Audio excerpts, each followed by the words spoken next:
Olá, meus amores, sejam bem-vindos à nossa aula de matemática. O nosso assunto dessa aula vai ser sobre fração, ali na página 190 e página 191, tá? Iniciando nosso conteúdo sobre fração, aqui tem dizendo o seguinte, né, na página 190. Para dar aula sobre fração, a professora pediu que cada criança trouxesse uma pizza brotinho para a sala. Pizza brotinho é aquelas pizzas pequenininhas, tipo mini pizza, né? Com as crianças agrupadas em duplas, começou a dar a aula.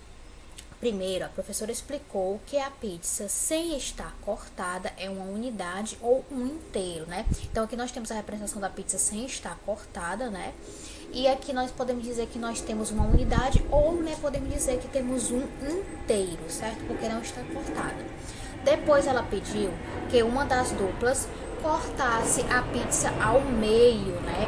Então, aqui nós temos a pizza, mas agora ela está cortada ao meio. Ela está com duas partes, certo?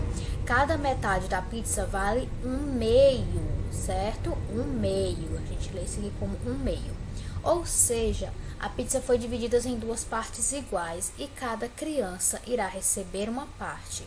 A outra pizza da dupla foi dividida em três partes iguais. Assim, olha aqui, temos a pizza, agora essa aqui foi dividida em três partes iguais, ó. Uma, duas, três, certo? Cada parte da pizza é dividida em um terço, certo? Voltando para a pizza que havia sido dividida pela metade, a professora pediu que as crianças dividissem novamente na metade, né? Então, primeiramente a pizza foi dividida assim, agora a pizza foi dividida assim. Desse modo ficou com quatro partes, certo? Ou seja, agora cada parte equivale a um quarto, certo? Tentando entender um pouco mais sobre isso, o que é fração? Fração é uma ou mais partes de um inteiro que foi dividido em partes iguais. A gente tem aqui a representação, ó. Temos 2/3 e 1/2. Tia, como é que eu vou olhar para essa imagem aqui e saber que aqui tem 2/3? Simples, você vai notar que isso aqui é um inteiro, quando ele não está dividido, ele é um inteiro. Aí eu vou dividir. O número de vezes que eu dividi é o número que eu vou pôr embaixo, certo? Ó, aqui dividi 1, 2, 3, né? O inteiro foi dividido em três partes, certo? Então, coloquei aqui o 3. Dessas três partes, supondo que eu peguei duas. Ó, essas duas que tá pintada aqui, 1, 2. Se eu peguei duas de 3. Eu tinha 3 pedaços. Desses 3 pedaços, eu peguei 2. Então, esse 2 eu vou colocar aqui em cima. Assim, eu tenho 2/3. Tentando explicar aqui, ó, na representação, supondo que aqui seja uma barra de chocolate, né? Vamos pensar assim. Aqui eu tenho uma barra de chocolate sem estar dividida, certo? Ela não está dividida, ela está inteira. Só que aí eu vou lá e vou dividir ela em 1, 2, 3, 4, 5, 6 pedaços, olha. 1, 2, 3, 4, 5, 6. Não é isso? Dividir em 6 pedaços. Então, eu vou colocar aqui o número 6, certo? Foi o dividido em 6 pedaços, tá? Esse aqui é o número total de pedaços que foi dividida. Aí eu peguei, ó, vamos supor que eu comi 1, 2, 3, 4. Eu comi 4 pedaços, certo? Então, significa que essa fração aqui eu vou representar como 4 de 6, né? Então, foram 4 pedaços que eu comi de 6 pedaços, né? Eu tinha 6 pedaços, comi 4. Então, nesse caso aqui, a fração ficaria 4/6, certo? Deu para entender? A gente sempre vai colocar embaixo, né, o número total de pedaços que foi dividido e em cima a gente coloca, né, o número de pedaços que a gente retirou desse total, certo? Pra gente poder entender melhor isso aí, nós vamos ter que compreender quais são os termos, né, de uma fração. Aqui nós temos indicando, ó, 2/3, certo? E aqui tá dizendo que o número 2 aqui no caso é o numerador e o número 3 aqui é o denominador. Mas o que quer dizer cada um deles? O numerador, gente, ele é a parte tomada do inteiro, né? São as partes que foram tomadas do inteiro, certo?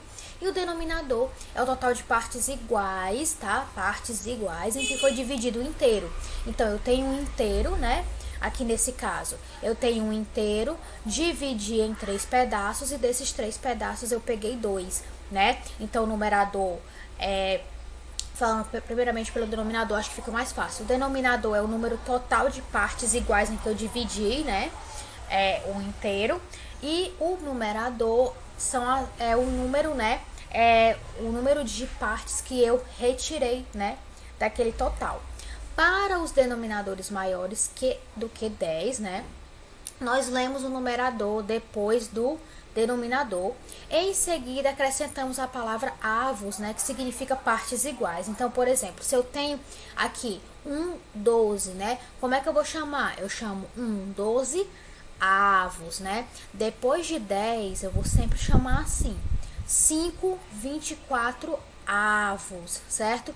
Eu vou ler sempre o primeiro, leio o segundo e no final eu acrescento avos, certo? Como aqui, ó. Como é que eu leria isso aqui? 3,59 avos, certo? Deu para entender, né? Continuando, aqui tem dizendo que quando, né, os denominadores forem 10, 100 ou 1000, eles são lidos assim. Quando o denominador for 10, a gente chama de décimo. Quando o denominador for 100, nós chamamos de centésimo. Quando o denominador for 1000, nós chamamos de milésimo. Lembrando novamente que o denominador é aquele que está embaixo, né? Então, aqui no caso, como é que eu leria? Eu leria 6 décimos, certo? Ó, 6 décimos. Aqui eu leria 8 centésimos, ó, 8 centésimos. E aqui, como é que eu leria isso aqui? 3 milésimos, certo? Aqui tem dizendo que o denominador nunca pode ser zero, ou seja, nunca vai ter um zero aqui embaixo, né? Sempre vai ter que ter um número maior que zero, tá? Em uma fração, quando o numerador e o denominador forem iguais, né? A fração será igual ao inteiro. Vou já explicar isso para vocês, tá? Aqui nós temos, olha, a representação, né, de uma reta de fração. Por exemplo, nós temos aqui o zero. O zero eu não tenho nada. Eu não tenho um inteiro e nem tenho partes divididas. Eu não tenho nada, certo? Aí vamos lá. Eu tenho um inteiro e esse inteiro eu dividi, né, em 4 partes, certo? Aqui eu dividi em 4 partes, peguei 2. Aqui eu dividi em 4 partes, peguei 3. Aqui eu dividi em 4 partes, né, e peguei 4. Quando eu tenho o numerador igual ao denominador, eu vou chamar de inteiro, né? Eu posso representar isso aqui apenas por 1. E eu vou já explicar por que mais lá na frente, se a gente prestar atenção nesse daqui, ó, né? Aqui nós temos 4, né? E aqui nós temos o 8, certo? Essa representação aqui, né, 8 quartos, eu posso também substituir por 2, né? Por quê? Presta atenção. Observe que a fração 4 quartos eu representei por um inteiro, que no caso é 1, e a fração 8 quartos seria o dobro, né? Ou seja, aqui eu sempre vou ter o número total de partes divididas e aqui o número de partes que eu peguei desse total. Se eu dividir, né, algo em 4 partes, deixa eu ver se consigo aqui. Ficou muito ruim. Deixa eu dar pra entender. 1, 2, 3, 4. Pronto. Eu dividi em 4. Como é que eu vou pegar 8 daqui? Não tem como, né? Eu vou pegar esses 4 e vai ficar faltando 4. Ou seja, eu vou ter que acrescentar mais 4, né? Se eu acrescentei mais 4, né? Então, isso significa que eu tenho o dobro, né, das partes que eu reparti, certo? Se vocês prestarem atenção no outro ponto muito importante que eu vou colocar aqui, é o seguinte, é que toda fração é uma divisão. Como assim? Pegando aqui, né, essa fração aqui, 8 quartos, vou colocar aqui, ó, 8 quartos, certo? Se eu dividir 8 para 4, eu vou ter 2. Você pode fazer essa continha de divisão aí, certo? Pode até pegar a calculadora se quiser conferir. Mas você vai perceber que 8 dividido para 4 dá igual a 2, né? Ou seja, então eu posso substituir esse 8 quartos, né, por 2, né? Porque 8 quartos é igual a 2, certo? Então, toda fração, gente, é uma divisão. Aqui, ó, se eu pegar 4 quartos, né, eu posso fazer o quê? Transformar numa divisão, né? Isso não é tudo é divisão? Toda fração é uma divisão? Então, se eu dividir 4 para 4, gente, eu vou ter 1, certo? Porque você pensa que se eu tenho 4 bombons e vou dividir para 4 pessoas, cada pessoa vai ficar com quantos bombons? 1, não é isso? Então, 4 dividido para 4 é 1.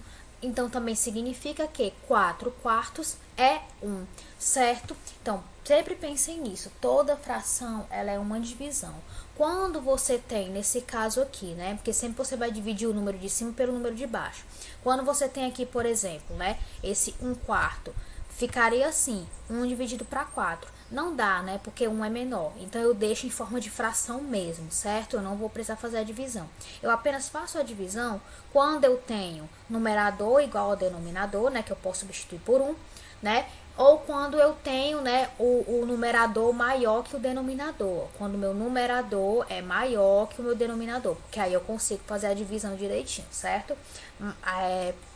Mas é somente quando pedir, certo? Para que você faça, para que você transforme um número inteiro. Aí você faz a divisão e só dá para fazer a divisão quando você tem numerador igual a denominador. Ou quando o numerador é maior que o denominador, certo? E aí vocês vão fazer a atividade, né, que é da página 192 e 193, certo? E aí nós vamos corrigir essa atividade na nossa quinta-feira, tá? Na aula online, ok? Então, meus amores, é isso.